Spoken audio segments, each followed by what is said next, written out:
Hello everyone, so we are back with another video from our history lesson Rise of Nationalism in Europe. So beta revising the chapter or pre-calling the lesson what we have till studied, just make a quick revision. Okay, starting of nationalism in Europe, we have seen that a major country behind the revolution of the whole Europe was France. Okay, so we started our story with the revolution of France that came up in 1789. After that we saw that how in a France a monarchical government was destroyed and a republic government was placed there, right? From we have seen after that कि एक Republic country भी कैसे Republican form of government भी कैसे एक dictatorial form of government में convert कर दी जाती है, right? So we were with Napoleon rule of 1804 which started in 1804. After that we went that he till 1815 there was a rule. We saw the battle of Waterloo in which he lost all his territories. Then there again came conservative regimes. Okay, now what you need to properly understand here or just continue the lesson was कि जैसे ही 1815 में conservative regime आ जाती है बेटा, ठीक है, तो वो एक एरा आ जाता है जहाँ लोग क्या करने लग जाते हैं, सप्रेस करने लग जाते हैं. सप्रेस मतलब आपको समझने की कोशिश करो कि अब यहाँ पे रूल किसका है, मोनार्कीज का है, ठीक है. तो मोनार्की यहाँ पे क्या करने की कोशिश करती है, जितनी भी जो लिबरल आइडियोलॉजिज्म जो वहाँ पे चलती थी या ऐसे लोग जो मोनार्की को हटाना चाहते थे, राइट, तो वो उनको अपोज करती थी और उनको मतलब हर तरीके से डराना धमकाना. याद है ना मैक्सिमिलियन रॉबिस पे मैक्सिमिलियन का याद करो, उसे जो भी इंसान अच्छा नहीं लगता था उसको क्या करता था, ठीक है, वो उसे मार दिया करता था. Like he used to kill him और गेट हिम स्लाइस्ड, ठीक है. तो ऐसी चीज़ें सेम मोनार्कियल गवर्नमेंट या कंजर्वेटिव रिजाइम्स के आने के बाद में भी हुई थी कि जो लोग उन्हें अपोज करते थे या जो लोग उन्हें सपोर्ट नहीं करते थे वो उन्हें क्या करते थे, मार दिया करते थे, राइट. तो अब लोग यहाँ पर जो काफ़ी जो हमारे लिबरल्स थे जो पहले बहुत जाके वॉलेंट होकर के कोई भी एक्टिविटी वगैरह कर रहे थे, अब बेटा वो थोड़े से लाइक क्वाइट हुए. ऐसा नहीं कि उनके अंदर अभी नेशनलिज्म की फीलिंग जो है वो बिल्कुल एकदम से ख़त्म हो गई है, बस वो इसे ओपनली मैनर में नहीं कर रहे हैं, ठीक है. अब उन्हें डर था कि अगर उन्होंने अपने व्यूज़ और आइडियाज़ रिप्रेजेंटेटिव्स वगैरह कुछ भी अगर अब उन्होंने करने की कोशिश करी तो सबको क्या कर दिया जाएगा, मार दिया जाएगा, ठीक है, डिस्ट्रॉय कर दिया जाएगा. सो इसके सोल्यूशन में उन्होंने क्या किया बेटा, उन्होंने secret societies develop की. Okay, so that we will see under the heading revolutionaries. Okay, so startingly during 1815 year of repression कि जैसे ही हमारे पास कौन आ जाता है, लाइक लुइस, उस टाइम पे बेटा लुइस 18 को राजा बना दिया जाता है. हमने देखा था ना पहले तो कौन था, लुइस 16 था जो लास्ट रूलर हो गया था बॉर्बन फैमिली का. फिर उसके बाद में जब 1815 में वापस से मोनार्की को रिस्टोर किया जाता है, बॉर्बन फैमिली को रिस्टोर किया जाता है, तो उस टाइम पे राजा बना दिया जाता है लुइस 18 को, ठीक है. अब लुइस 18 जो है वो लुइस 16 का कज़न है, भाई है उसका, ठीक है. तो जब हम आ जाते हैं ड्यूरिंग 1815 ईयर ऑफ रिप्रेशन होता है, यहाँ पे जितनी भी लिबरलिज्म वाली आइडियोलॉजीज़ है उन्हें दबाई जाती है, पर अब लोग चुप नहीं बैठते हैं, है ना. तो अब लोग क्या करते हैं, सीक्रेट सोसाइटीज़ फ्रेम करते हैं और सीक्रेट सोसाइटी के थ्रू वो सोसाइटी के अंदर रेवोल्यूशन या फिर चेंजेस लाने की कोशिश करते हैं. Okay, so see what is written, secret societies were formed to train revolutionaries and spread their ideas. Okay, revolution या changes या liberalism के जो ideas थे उनको spread करने के लिए सीक्रेट सोसाइटीज़ बनाई गई थी. अब रेवोल्यूशनरीज कौन थे बेटा, ये ऐसे लोग थे जिन्होंने कमिटमेंट किया था कि वो मोनार्की को स्टैब्लिश होने नहीं देंगे. मोनार्की कब स्टैब्लिश हुई थी, आपसे क्वेश्चन पूछा जाए कि भाई फ्रेंच रेवोल्यूशन के अंदर मोनार्की कब वापस से रीस्टैब्लिश हो गई थी, तो मोनार्की जो थी वो वियना कांग्रेस के बाद में. ओके, सो ये लिबरलिज्म जो थे, लिबरल पीपल जो थे या रेवोल्यूशनरीज जो थे, ये अपोज किया करते थे मोनार्कीज को और ये चाहते थे कि भाई हमारी कंट्री कैसे हो, याद कर लो कैसे थी liberal thinking, I am sorry.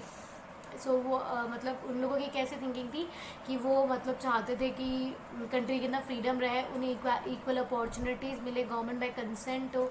Okay, so they all fought for liberty and freedom.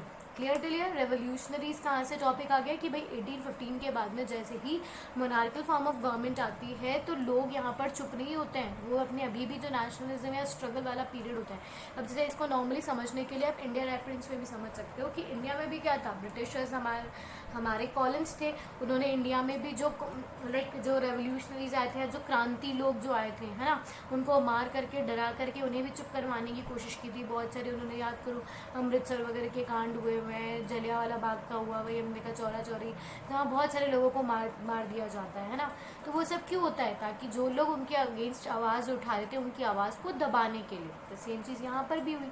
पर हमारे यहाँ पे भी ऐसा तो नहीं था ना कि जैसे अब सरदार वल्लभ भाई पटेल ले लो, तात्या टोपे वगैरह इनकी बात करो, तो भगत सिंह के इनकी बात करते हैं कि जब इनको चुप करवाया गया तो ये चुप हो गए, नहीं ना, इन्होंने फिर भी जो है अपना स्ट्रगल वो कंटिन्यू रखा। ओके, सो इसी वजह से हमारे यहाँ पे भी बहुत सारे लीडर्स हैं। उसी तरीके से हमारे सामने यहाँ पे गैसिपी मजीनी नाम का एक बहुत इंपॉर्टेंट रूलर आया, ठीक है, रेवोल्यूशनरी आया है, यहाँ पे रूलर नहीं है, सॉरी, ये रेवोल्यूशनरी है, ठीक है, जिसने अपनी सीक्रेट सोसाइटीज़ बनाई है और इसने मोनार्की के अगेंस्ट लाइक फाइट की है, उसके अगेंस्ट उसने वॉर किया है। ओके, सो अगर हम गैसिपी मजीनी के बारे में, बहुत इंपॉर्टेंट पर्सनालिटी है, इंपॉर्टेंट क्यों है वो भी आप अभी समझ लोगे, और इसके बारे में आपको डायरेक्ट 3 मार्क या 5 मार्क क्वेश्चन आ सकता है, 1 वर्ड के क्वेश्चन भी यहाँ से डायरेक्ट पिकअप हो सकते हैं। So please pay attention. So starting with Giuseppe Mazzini, बेटा he was born in Genoa 1807। Genoa कहाँ है? फ्रांस के जस्ट बिलो में, देखो दिख रहा है जेनोआ, राइट। सो यहाँ पे जेनोआ आ गया हमारा। So he was born in Genoa in 1807. He became a member of secret society of Carbonari. और इसके बाद में बेटा इसने क्या किया था ना वहाँ पे, जैसे मतलब सबसे पहले जब ये बहुत छोटा था, छोटी सी एज में इसने क्रांति करना शुरू कर दिया था, रेवोल्यूशंस लाने स्टार्ट कर दिए थे। उसकी वजह से ये जब ये 24 ईयर्स का था, जब इसे एग्जाइल में भेज दिया गया था। एग्जाइल मतलब क्या होता है? देश निकाला।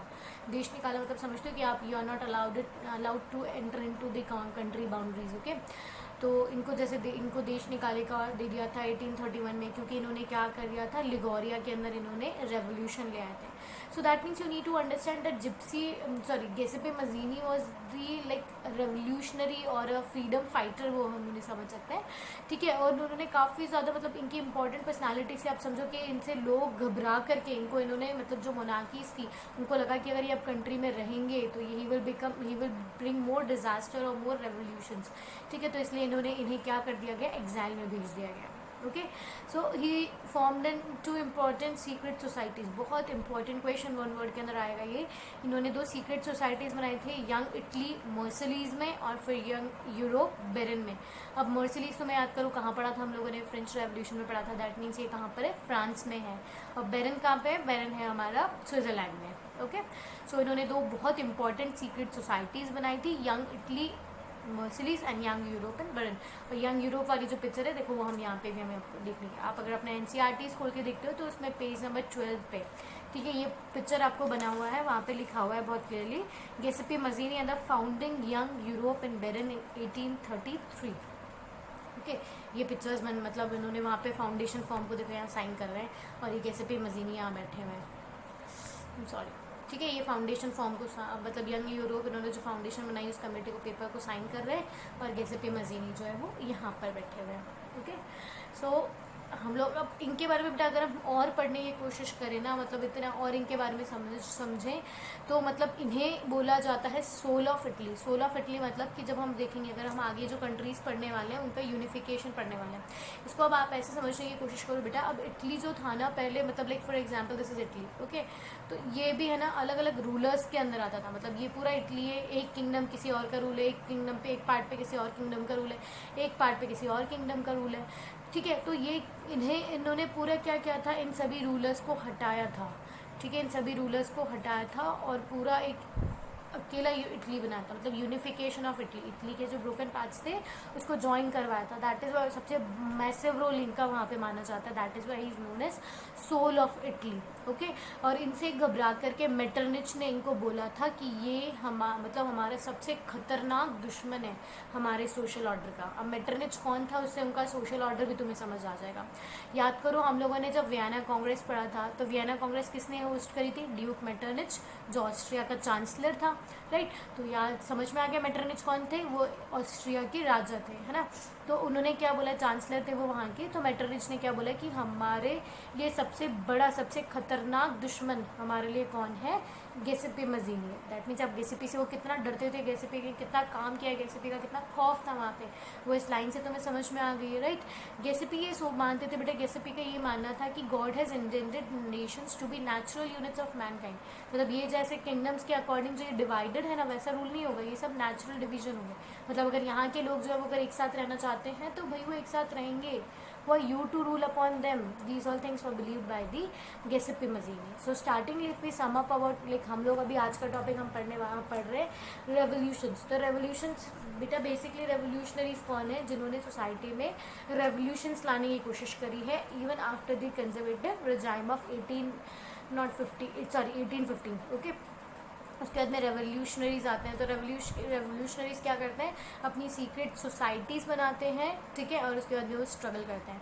तो one of the most important revolutionaries जिसके बारे में भी हमने पढ़ा है वो कौन है, गिउसेप्पे मज़्ज़ीनी, जो जेनोवा में बॉर्न हुए थे 1807 में. इन्होंने फिर सीक्रेट सोसाइटीज़ बनाई थी. कैर्बोनिया में रेवोल्यूशन लाए थे. लिगोरिया के अंदर 2 बहुत इंपॉर्टेंट सीक्रेट सोसाइटीज़ बनाई है, young Italy and young Europe, ठीक है. और इन्हें क्या डिस्क्राइब किया गया है, as the dangerous enemy, okay, of monarchical social order, ठीक है. तो ये भी आप समझ चुके हो. And he is known as the soul of Italy.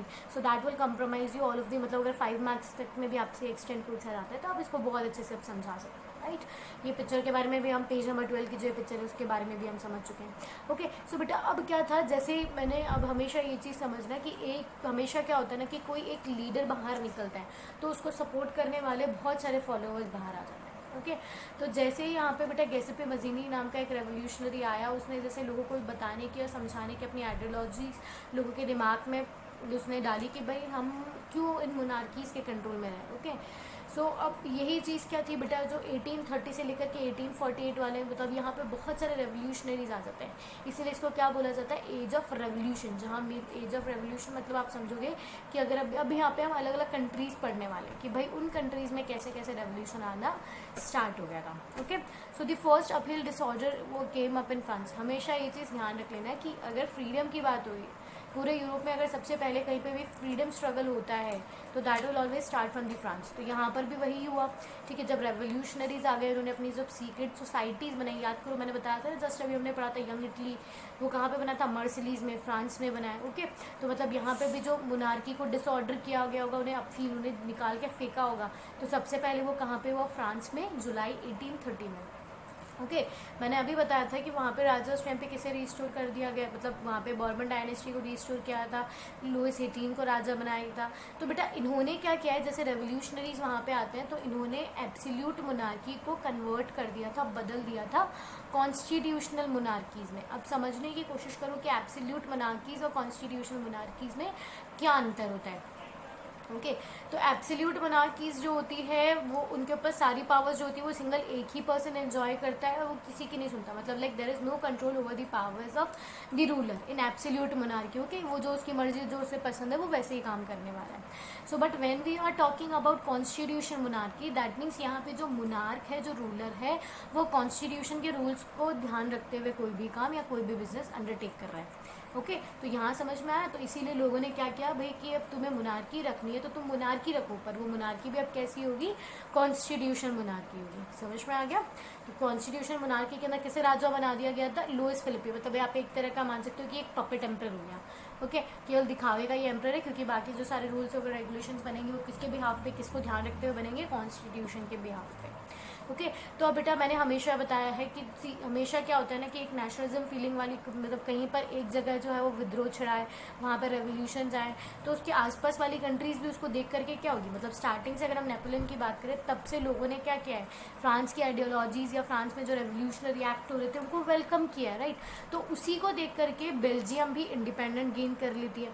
Belgium किसका पार्ट था, यूके, नीदरलैंड का पार्ट था, ठीक है. तो पहले वो उसकी मतलब लाइक कॉलोनी बोल सकते हो, या उस पर इस किंगडम यूनाइटेड किंगडम्स जो है, मतलब नीदरलैंड, इनका कंट्रोल हुआ करता था. विद स्लोली क्या हुआ, जैसे यहाँ पे रेवोल्यूशन वगैरह इन्होंने भी डिमांड की, and then Belgium got away from UK. Clear. इसके बाद में हमारे पास एक बहुत इंपॉर्टेंट नेक्स्ट कंट्री आ जाती है, दैट इज़ ग्रीस. अब हम ग्रीस के बारे में समझेंगे, that Greece war of independence. Why we are talking, हमने अगर हमें बेटा बेल्जियम के बारे में आपको याद करना है तो आपको बेसिकली केवल इतना सा ही याद करना है कि Belgium was like part of UK kingdom of Netherland, वो उनके अंडर में था, ठीक है. और फाइनली फिर बाद में उन्होंने उसे भी फ्री करवा दिया था. अब ग्रीस वॉर ऑफ इंडिपेंडेंस या ग्रीक वॉर ऑफ इंडिपेंडेंस जो है वो बहुत ज़्यादा इंपॉर्टेंट है. अब क्यों इंपॉर्टेंट है वो समझो मेरे साथ में. सी, अगर मैं बेसिकली बात करूँ बेटा, तो हम लोग जो यूरोप में, अगर आप नोटिस करोगे, यूरोप में जब हम रिलीजन का जब उसको आइडेंटिफाई करेंगे तो बेसिकली जो ग्रीस है बेटा ये एक क्रिश्चियन मेजोरिटी वाला स्टेट हुआ है, या हम समझ सकते हैं कि यहाँ पे क्रिश्चियन रिलीजन जो है, क्रिश्चियनिटी जो है वो लोगों के दिमाग में, लोगों की आइडियोलॉजी, लोगों के रिलीजन और कस्टम को जस्टिफाई करती है। ओके, वो वहाँ पे डिस्क्राइब कर रही है। मतलब ग्रीक वॉज अ क्रिश्चियन या मिशनरी नेशन है, इसको आप इस तरह से समझ सकते हो। ओके, पर अब यहाँ पे क्या होता है बेटा, Greece was a part of Ottoman Empire. Now this got a twist कि ग्रीस जो है वो एक ग्रीस जो है वो एक क्रिश्चियन नेशन है, ठीक है, मिशनरी नेशन है, और उसके ऊपर कंट्रोल कर लेता है ऑटोमन एम्पायर। ऑटोमन एम्पायर मतलब टर्की इसके ऊपर कंट्रोल कर लेता है। ओके, और टर्की क्या है, एक मॉडर्न कंट्री है। सऊदी ट्विस्ट किया कि वो एक क्रिश्चियन कंट्री है, क्रिश्चियन नेशन है, और जबकि उसके ऊपर कंट्रोल किसने किया हुआ है, एक मॉडर्न कंट्री ने कंट्रोल किया हुआ है। So that what makes this split here. अब आसपास की जितनी भी दूसरी क्रिश्चियन कंट्रीज़ है, यूरोप की जो दूसरी कंट्रीज़ है जहाँ पे क्रिश्चियंस का रूल रहता है, या ग्रीस का जो एथनिक कल्चर है या कस्टम्स है जो आसपास और दूसरी जगह में स्प्रेड हुए हैं, अब वो लोग क्या करते हैं, ग्रीस को सपोर्ट करते हैं और वो चाहते हैं कि ग्रीस भी ऑटोमन एम्पायर से इंडिपेंडेंट हो जाए। सो सॉ मेजर कि यहाँ पे भाई इस पर इतना ज़्यादा फोकस क्यों किया जा रहा था, बिकॉज देयर वॉज यहाँ पे रिलीजन वॉर आ गई थी। ओके, यहाँ पे जो एक क्रिश्चियन वाला नेशन है, क्रिश्चियन कम्युनिटी वाला नेशन है, वो उसके ऊपर रूल कौन कर लेता है, ऑटोमन एम्पायर, मुस्लिम नेशन कर लेता है। Okay, a struggle for independence among Greek began in 1821। यहाँ पर भी स्ट्रगल कब शुरू हो गया था, 1821 में। अब बहुत इंपॉर्टेंट वन वर्ड क्वेश्चन देखो, cradle of European civilisation is Greece. अब याद मैं पहले मैं बता देती हूँ, ये एनसीईआरटी का टेक्स्ट, जैसे हम लोग सीबीएसई एनसीईआरटी का टेक्स्ट कंप्लीट करेंगे, हम लोग आरबीएसई वाले पे शिफ्ट हो जाएंगे ना हमारे एनटीएससी के लिए। तो एनटीएससी का सबसे पहला चैप्टर जो होता है वो एंशिएंट सिविलाइजेशन है। ओके, बहुत बहुत बहुत इंपॉर्टेंट टॉपिक है एंशिएंट सिविलाइजेशन, और उस एंशिएंट सिविलाइजेशन में हमें एक इम्पॉर्टेंट टॉपिक पढ़ना है under the heading Greece civilisation. तो आपको ये चीज़ समझने की ज़रूरत है कि अगर हम पूरे यूरोप के अंदर फ्रीडम की बात करते हैं, नेशनलिज्म की बात करते हैं, तो वो कहाँ से स्टार्ट हुआ था, वो तो स्टार्ट हुआ था फ्रांस से। अगर आप डेवलपमेंट की बात करते हो, सिविलाइजेशन की बात करते हो, तो पूरे यूरोप में सिविलाइजेशन कहाँ से स्टार्ट हो रहा है, ग्रीस से। That is why it is known as the cradle of European civilisation. Got a very important point, who is the cradle of European civilisation, Greece. Okay, तो बेटा यहाँ की स्टोरी समझने की कोशिश करो, तो तुम्हें थोड़ा बहुत इसका पास्ट तो समझ में आ गया कि ये एक मिशनरी नेशन है जो एक मॉडर्न कंट्री के कैप्चर में आ चुका है। ओके, टर्की के या ऑटोमन एम्पायर के अंडर चल रहा है अभी। तो अब क्या होता है कि यहाँ पे लॉर्ड बायरन नाम के एक इम्पॉर्टेंट पर्सनालिटी हमें यहाँ पे, इम्पॉर्टेंट सुपर हीरो के नाम पे यहाँ पे हमें मिलेंगे। तो लॉर्ड बायरन बेसिकली तो बेटा वो क्या थे, पोएट थे। ओके, तो उन्होंने अपनी पोएम से, अपनी राइटिंग्स से उन्होंने क्या किया, लोगों के दिमाग में, लोगों को ब्रेन्स में अपब्रिंग डालने की कोशिश करी कि भाई we are part of Greece nation. Okay, why we are under the Ottoman Empire, we need to gain independence. Okay, so a feeling of independence or feeling of nationalism was put into the brains of Greeks by Lord Byron. Okay, he was a poet and उन्होंने अपनी writings के through किया। ठीक है, तो बेटा ये इतनी इनका इंपॉर्टेंट रोल इसीलिए है कि पहले तो इन्होंने मतलब सबसे पहला स्टेप इन्होंने लिया है नेशनलिज्म के लिए ग्रीक में। फिर उसके बाद में सेकेंडली इन्होंने क्या किया था कि इन्होंने बहुत सारे फंड्स इकट्ठे करे। ओके, राइटिंग्स के थ्रू, एक्स के थ्रू, जिस भी तरीके से हम मानते हैं, इन्होंने बहुत ज़्यादा आसपास सारे नेशंस वगैरह किसी से भी हेल्प लेकर के इन्होंने फंड इकट्ठे करे और फिर इन्होंने ऑटोमन एम्पायर के अगेंस्ट वॉर अनाउंस कर दी। ठीक है, तो अब वहाँ पे उसी वॉर के अंदर इन्हें तो बहुत तेज़ बुखार आया और because of that fever he died in 1824। पर ये एक मैसिव इन्होंने, मतलब एक बोलते ना बेटा कि लोग अभी एक इनिशिएटिव जो होता है, तो that initiative of Greece war was directed by Lord Byron. Okay, अब मैंने आपको तुम्हें एक और चीज़ समझाई थी कि हम जब कभी भी दो कंट्रीज आपस में लड़ते हैं और जब उनमें समझौता हो जाता है, ओके, जब वो आ जाते हैं नेगोशिएट करने के लिए, ओके, या कोई कंट्री हार जाती है, तो उस टाइम पे हमेशा एक पीस ट्रीटी वहाँ पे इस्टेब्लिश हो जाती है। याद करो जब हम लोग ने वर्ल्ड वॉर 1 करा था तब हमारे पास ट्रीटी ऑफ वर्सलीज आ गई थी, राइट। उसके बाद में जब हम लोगों ने अभी नेपोलियन वाला देखा तो हमने ट्रीटी ऑफ वियना वहाँ पे देखा है। ओके, तो उसी तरीके से बेटा जब ग्रीक वॉर ऑफ इंडिपेंडेंस ख़त्म होता है, जैसे ग्रीक इंडिपेंडेंट होता है, जैसे ग्रीस को आइडेंटिफाई कराया जाता है कि भाई तुम अब इंडिपेंडेंट नेशन, तो उस टाइम पे कौन सी ट्रीटी साइन होती है, that treaty was sign in 1832 and the name of treaty was, I can not pronounce, so that is Constantinople. I think so you can understand it very well. Okay, so Treaty of okay, so which recognised Greece as an independent nation. अब याद करो तुम्हें, और एक और important question, एक चीज़ यहाँ पे ध्यान रखनी है कि भाई हमारे जो ड्यूक मेटरनिच है ना बेटा, उनको क्या बोलने की बहुत आदत है, वो बहुत बोलता है. उन्होंने ट्रीटी ऑफ, पहले तो वियना कांग्रेस में बहुत बोला, ठीक है. फिर उसके बाद में हम लोगों ने देखा कि भाई जैसे गैसेपी मजीनी आता है तो गैसेपी मजीनी के ऊपर भी उन्होंने एक कमेंट मार दिया कि ये तो हमारा सबसे खतरनाक दुश्मन है.